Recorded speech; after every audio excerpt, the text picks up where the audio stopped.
बुलाया, हाथ रख दिया राम के मस्तक पर और क्या कह रही हैं, जो पितु मातु, जो पितु मातु कहू बन जाना, तो कानन सत्यवध समाना। बेटा अगर पिता के साथ माँ ने भी आज्ञा दी है तो माता पिता की आज्ञा का पालन करने के लिए तुम बन जाओ। मेरा आशीर्वाद है, वो बन 100 अयोध्या के समान तुम्हें सुख प्रदान करेगा। ये मेरा आशीर्वाद है, ये मेरा आशीर्वाद है। लेकिन अब आप देखिए, धर्म परीक्षा ले रहा है, क्योंकि धर्म को मानने वाला धर्म को जाने और जानने वाला धर्म को माने। जाने और माने, ये बात है ना। यहाँ दशरथ जी का पल्ला हल्का पड़ रहा है और कौशल्या जी का पल्ला भारी पड़ रहा है। वो कैसे भारी पड़ रहा है जरा समझ लीजिए। जैसे ही प्रणाम करके राम जी जाने लगे तो आवाज आती है, कौशल्या कठोर हृदय की मत बनो, भावुकता में तुम अपने बेटे को कठोरता से मत जोड़ो। अगर किसी सौतेली माँ ने कह दिया है तो तुम भावुकता में आकर के समर्थन कर रही हो। रोको रोको रोको, क्योंकि तुम सगी माँ हो। एक बात बतावें, परीक्षाएं बहुत होती हैं। अगर सकारात्मक सोच है आपकी और आपने सकारात्मक सोच का परिचय भी बहुत अच्छा दिया, लेकिन कभी कभी ऐसी कंडीशन आ जाती है, पता नहीं कौन सा विकार प्रवेश करता है कि तत्क्षण नकारात्मक सोच भी आ जाती है। अरे अरे अरे, ऐसा क्या दिया, ऐसा क्या दिया है। अब हमें सोचना चाहिए, सोचना चाहिए। बस यही गड़बड़ है, समझ लो, है नहीं, यही गड़बड़ है, यही बिल्कुल टोटल गड़बड़ है। हम क्या बताएं आपको।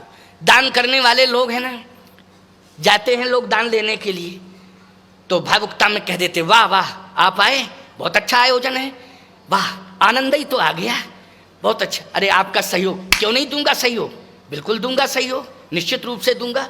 इधर हाथ डालेंगे, उधर डालेंगे, फिर कहेंगे यार देना तो चाहता था लेकिन गड़बड़ हो गया। क्या बतावें, गड़बड़ हो। चलो कोई बात नहीं है, आए हो तो ले जाओ, 50 रुपया निकाला, लो ले जाओ। अरे भैया ऐसा क्यों कर रहे हो, तुम्हारा ये व्यक्तित्व नहीं है, तुम्हारा व्यक्तित्व तो हम जानते हैं कि क्या है, परिस्थिति तुम्हारी क्या है, ऐसा क्यों कर रहे हो। क्या बतावें हम, परिस्थिति भी है और इस समय है नहीं, और कुछ मन ही हमारा विचलित है, मन हमारा विचलित है। अरे काहे का विचलित मन है प्यारे, सोच अच्छी बना के चलो, मन को अच्छाई से जोड़ो, मन को भी सकारात्मक स्वरूप में परिणित करो। ये नहीं कि मन तुम्हारा नकारात्मक हो, तुम्हारी भाव भंगिमा सकारात्मक हो लेकिन मन तुम्हारा नकारात्मक हो, क्या फायदा इससे।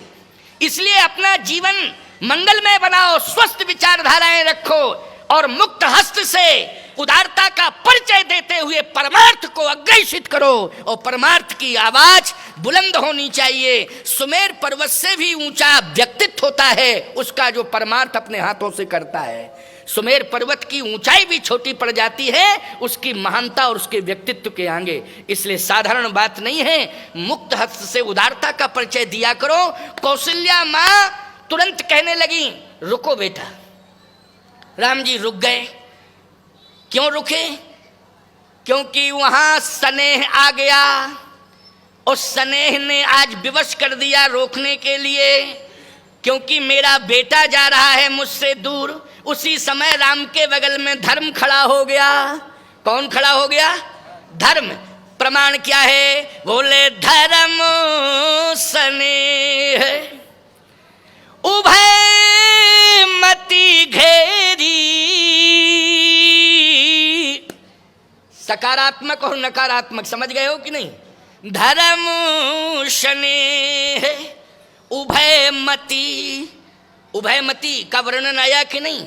स्नेह मानी पुत्र और धर्म मानी धर्म है ही, क्यों भाई, है कि नहीं। धर्म मानी धर्म है, उसी को सत्य कहते हैं, उसी को धर्म कहते हैं।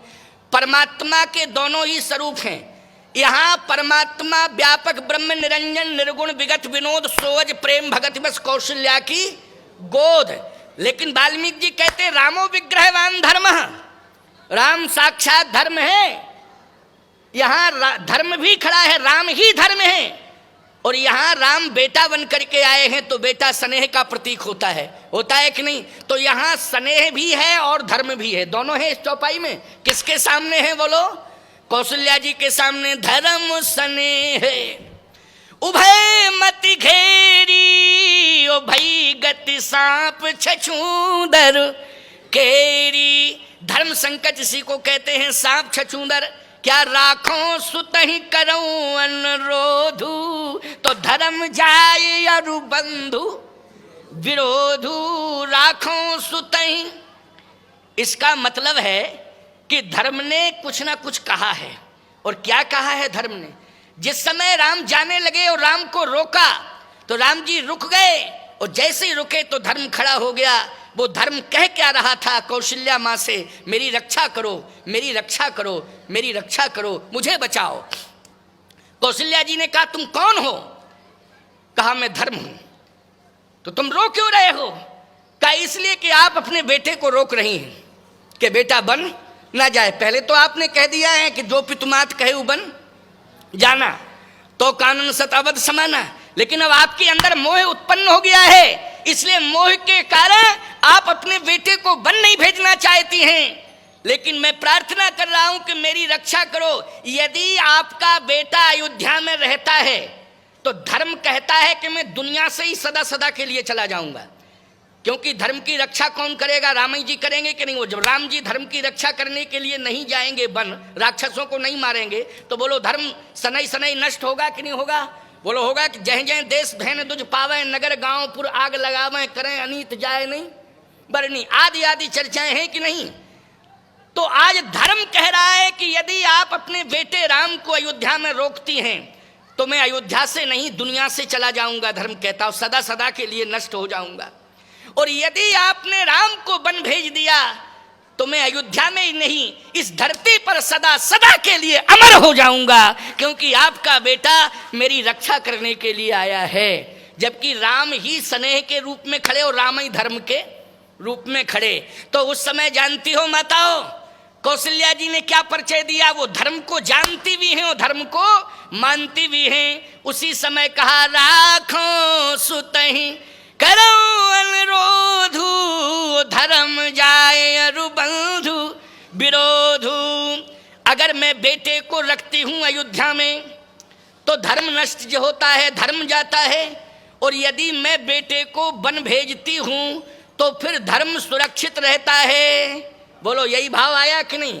इसलिए कौशल्या करना क्या चाहिए? तू धर्म को जानती भी है, धर्म को मानती भी है। इसलिए कौशल्या जी ने कहा कि बेटा 14 साल के लिए नहीं 14,000 साल के लिए बन चला जाए, और जब तक धर्म सुरक्षित ना हो जाए तब तक अयोध्या में भी लौट के ना आवे। धर्म की रक्षा करने के लिए मेरा बेटा बन जाए। और ईमानदारी से बताओ, धर्म को माना और धर्म को जाना, 14 साल तक प्राण रोका कि नहीं रोका?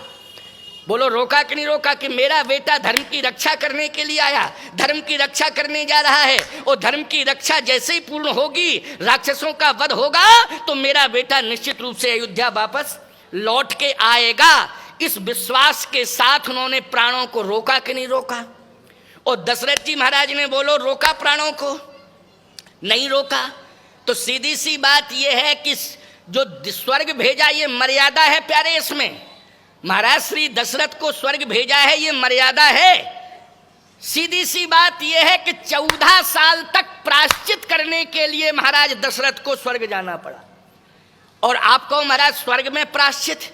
एक बात और बताएं, ये भोगवाद की संस्कृति में जो जीते हैं, समझ लेना, भोगवाद की संस्कृति में जो जीते हैं प्यारे, वो बहिरंग दृष्टि से अपने को सुखी माने, लेकिन अंतरंग दृष्टि से मैं उन्हें सुखी नहीं मानता हूं। क्योंकि भोग को स्वीकार करना ही रोग को निमंत्रण देना है।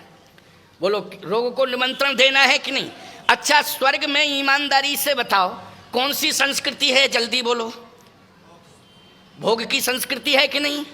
और भोग की संस्कृति है, और विचार भोगवादी के विचार कैसे हो जाते हैं?